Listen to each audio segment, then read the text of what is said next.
Hey there everyone, and welcome to the finals of the No Need for Speed community tournament. If you haven't seen the previous rounds, then obviously go watch those first. There are links to those in the description.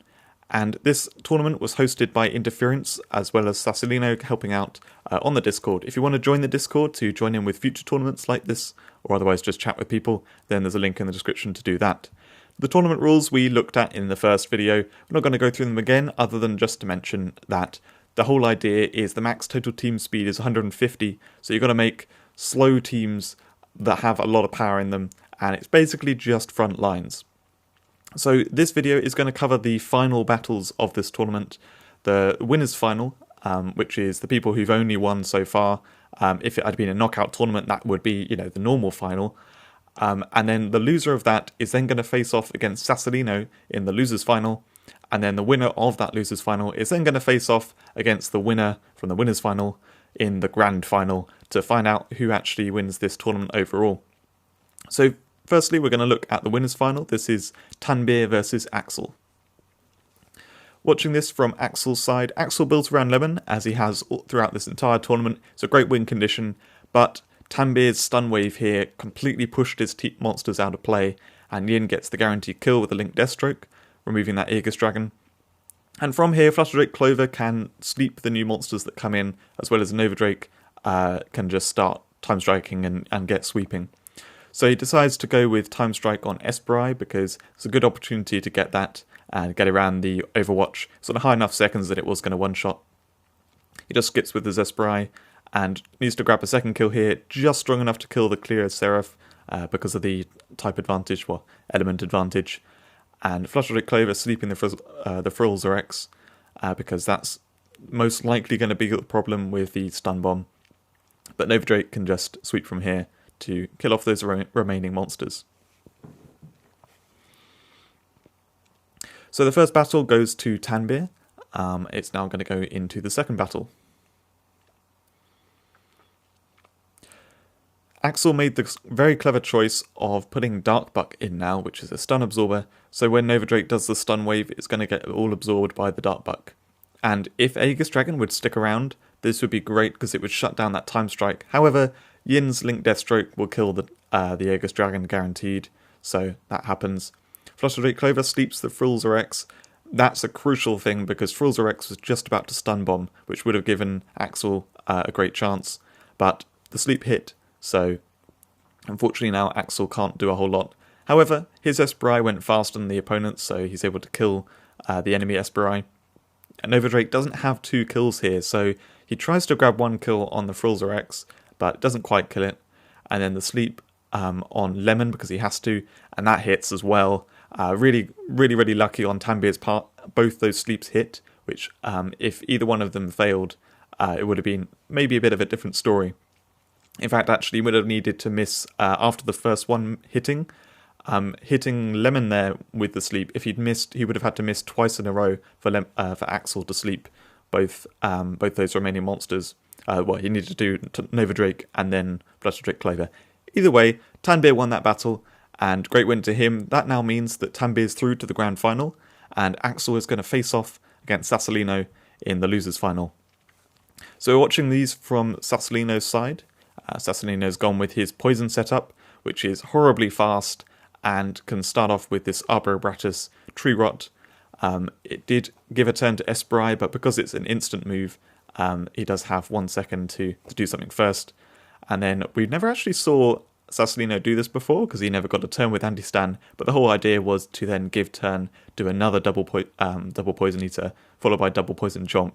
Absolutely brutal finish on Axel's team there. Great first win. So round 2 is going in with a similar team. He's now put Terror Dragon in, anticipating that there's going to be some sleep. However, once again, his speed just outsped Axel's team. Axel tried to switch things up slightly, but it didn't really help here. And so Sassolino is able to kill off all the enemies really quickly before they can get turns. Poor Axel didn't do too well in this video. In all cases, just got countered or outsped. So Axel's now out, unfortunately, didn't make it through, but Sassolino has now won the losers final, and that means it's going to go on to the grand final, which You're probably looking at the time of this video and seeing that there's quite a lot of the video left to go. This grand final is pretty epic, and if you remember back to the first video of the tournament, literally the first battles which we showed of this tournament were Sassolino versus Tanbir. Sassolino lost quite spectacularly from bad mistakes in that first battle. He lost twice in a row, then, 2 of the 3 battles, so he was straight out. And then he's won loads of battles going all the way through the loser's side of this tournament to come here to the grand final for the final showdown between them yet again. So going into the first battle, I should also say if Sassolino wins, then he actually has to beat Tanbir a second time because of the way the tournament's set up. So Sassolino went in with a stun immune team. He, I think, knows that Tanbir is going to be using stun, so he went with a stun immune team, was able to go straight away, getting that counter shock to get rid of the stun revenge when it's not going to affect his team. He can poison touch to just quickly finish off Nova Drake. Venom Chrono Killer on Esperite doesn't quite kill it, but that doesn't matter too much because there's just not enough aggression coming from Tanbir's side that he can kill off 2 monsters now, and this should hit the Fluster Drake Salvia. It actually doesn't, it hits Flocculosaurus, but it doesn't matter because this double poison chomp's going to finish it off. So Sassolino got his vengeance in that first battle using his poison team. Not poison team, that was a stun immune team. So battle number 2, Sassolino switches up his team to the classic, more classic poison team he's got, and Tanbir goes with something very different. We haven't seen this before, but it's really well put together. A one-on-one team with Bundle Blazer that's going to wake up his Metatherian so that then he can do double Dream Hunt. Magatsuya was the one left awake, and no matter what he poisons with Venom Chrono Killer, he won't get another opportunity to do double Poison Chomp, so he decides the only way they can try and get out of this is with Toxic Conversion, and then maybe some Poison Gas to wake up his teammates. So he does Toxic Conversion on Flarevern, and just got to hope that Magatoid will be able to get a turn. But things are lined up nicely for Tanbir. He's clearly done the speeds on his monsters, so Bundle Blazer goes first and wakes up his Metatherian, and then he can go straight in with the double Dream Hunt. And Yeti Kong can actually reckless attack to kill the Magatoid, which I believe is what he does. Oh, he does Ultra Splash. It's just as good at killing it off. And then from here, he just needs to line up a couple of attacks to kill off the Oakthulu. So a really interesting and well-built team by Tanbir here. He actually skips loads to do this. You could do a double Dream Hunt now. But anyway, he will finish this up, and Tanbir will get this second battle. So they're each on 1 win, and it's down to this third battle. If Tanbir can win this, then he wins the grand final. If Sassolino wins, then they're going to go to a second set of 3 battles. So battle number 3, Sassolino switches to a more kind of stun immune. It's like a mixture of stun immune and sleep immune. He's just trying to counter whatever Tanbir comes up with. Tanbir goes with a last bite setup, and what he's going to do is instant backstab the Robinator, and then he can last bite. However, this is really, really awkward because if you could, he needs to be able to hit around the Fluster Drake Salvia really to kill the Makatsuo. However, in doing the backstab, he's going to poison Terror Dragon, so he has to kill that too. So he manages to hit around Fluster Drake Salvia, kill off the Terror Dragon. However, from here, Makatsuo can poison Dragia, and then he can give turn and finish it off. So Sassolino has won, however, they're actually now going to go to a second set of battles. We're going to start with that now. So, Sassolino went with, again, his sleep team that we saw him use against Tanbir right at the beginning, and it wasn't effective then. However, it's going to be, maybe a bit more effective this time. It's against a very unusual team from Tanbir's side that uses, I say very unusual, it's a very cool team that uses Soul Blaze and Lunatic, the combo of them, so Soul Blaze can clone itself, and he's got Asterios in there. Really, really good choice because this shuts down sleep, and in fact, because Sassolino's got a sleep team, that Asterios is going to be a huge nightmare. It's got Insomnia and Purify and just fast moves, so he skips here. He's trying to force Sassolino, not force Sassolino to take a turn, but Asterios has Chrono Killer, and then it has a Swift Fast Strike, which you can use 1 time. That's the secret skill. But Chrono Killer can hit that Fluster Drake Salvia, so uses that now. The important thing for Tanbir is going to be trying to keep Asterios in play enough so it can purify when needed.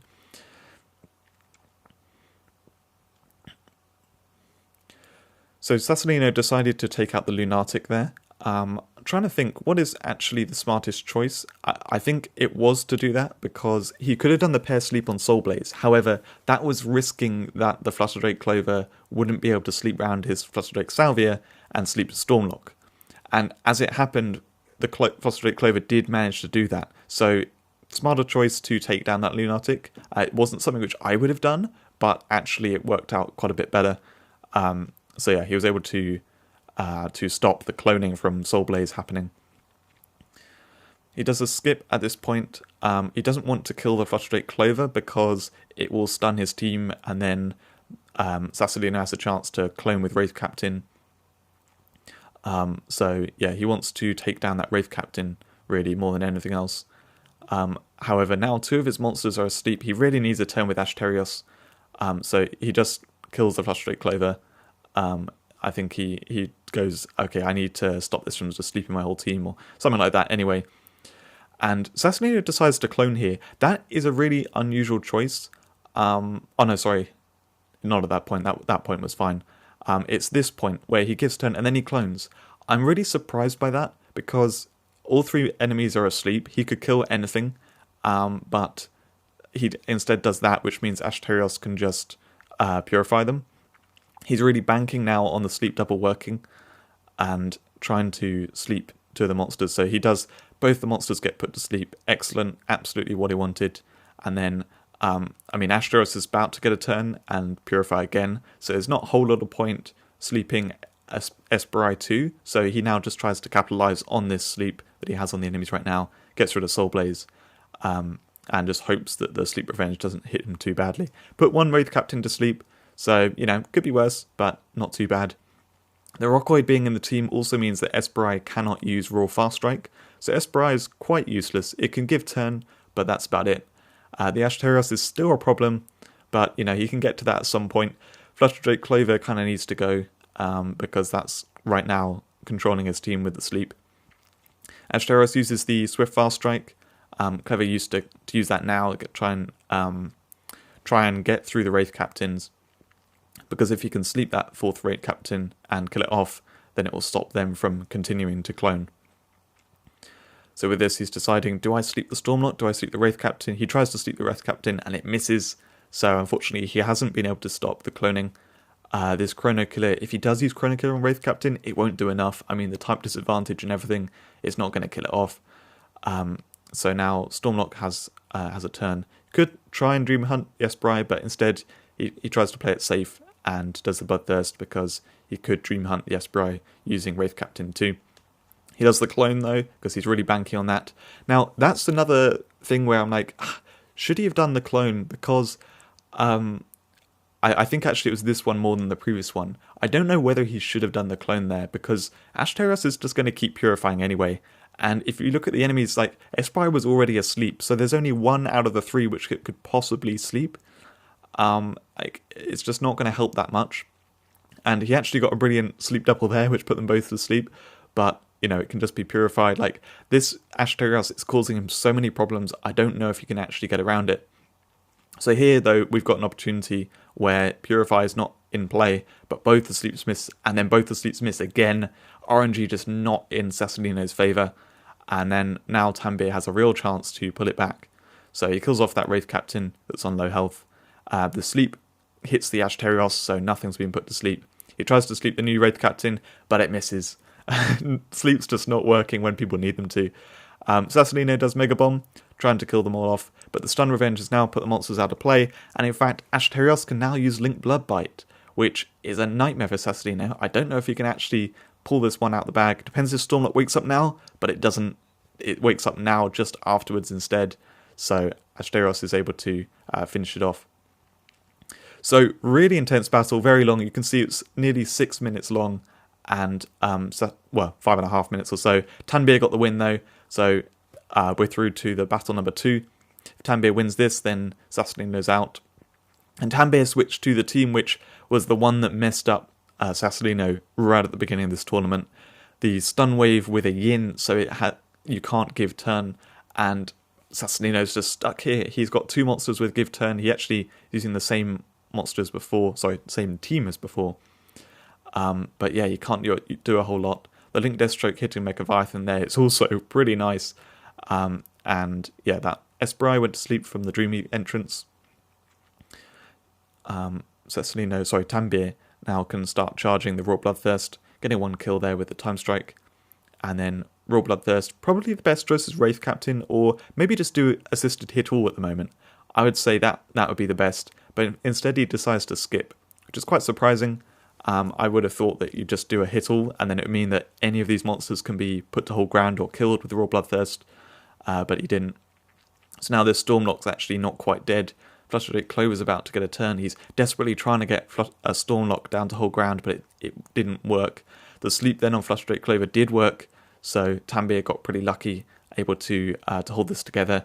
And then from here, Sassolino hasn't got much that you can play with. He's only got that Stormlock, and it's not quick enough to be able to, heal up and put the enemies to sleep. With two of his monsters out of play, he can't really come back in this. Very close battle. Some minor errors in this final one. Tambir got pretty lucky with that sleep from his Flusterdrake Clover onto Sassolino's Flusterdrake Clover. It could have definitely gone either way, and especially in the previous battle too, extremely close. There was so much sleep RNG going on. I'm pretty sure either one of them could have won it if they'd been, perfect with their decision making and all that kind of stuff. I don't know exactly how they could have made the different choices to win. Normally I'd commentate with that, but to be honest, there was so much in that battle, so much complicated stuff, RNG involved. I don't know how they could have played it better. But anyway, so with that, Tambir wins this tournament. He did an amazing job. He only lost 2 battles in the entire tournament, and they were against Sassolino, which we saw earlier on in this video, in that first set of the grand final. Tambir came out with some incredible teams, really inventive, using stuff like Nova Drake's Stun Wave with the time freeze to counter the give turn, because they knew there was going to be lots of give turn when you've got low speed like this. You can put powerful stuff in there with give turn to it. Other highlights of this tournament, we saw a lot of Nova Drake, as I just said, lots of Anku Dragon, and Nova Drake was actually a really strong win condition. In many teams, they used it as a win condition with the setup of the stunning, but also with sleep. So Flusterdrake Clover was great backing it up, as well as the Thugs using Thug Becky to sleep the enemies. Lots of people use that kind of stuff, and it was very, very effective. Lemon was used to pretty good effect as well as a kind of finisher. There was the awesome fast poison team from Sassolino that did exceptionally well, and trying to remember the other things now. There was 1-on-1 which came into play in a few battles. A few people used it very effectively with sleep immunes, and otherwise we saw Tambir's team using Bundle Blazer to wake up his team, his Metatherian, to then sweep the enemies. Some really inventive stuff. I really enjoyed the clips. I hope you enjoyed this tournament as much as I did. I think this special rule compared to the 4v4 was good. It allowed for more diverse teams, and I think it came out really well. So great job to Tambir and to Sassolino. Epic that they came together for the grand final, and thanks everyone for being involved in this tournament and recording the footage and stuff so I could make these videos. In terms of videos that are coming out next on my channel, the next thing is going to be an ultimate challenge video, going through some of the stuff from that in the most recent ultimate challenge. There were just a couple of battles which I thought were really fun that I'd recorded, and then I'm going to be doing some PvP footage, some special rules, some not special rules, just some epic clips which I've got recorded. So we're going to do those two, maybe 3, there'll be about 3 videos I think, maybe 4, and then after that it will be the next community tournament, which is currently ongoing, and it's another Discord tournament, so look out for that on the channel. I hope you enjoyed watching this video, and I'll see you in a video soon.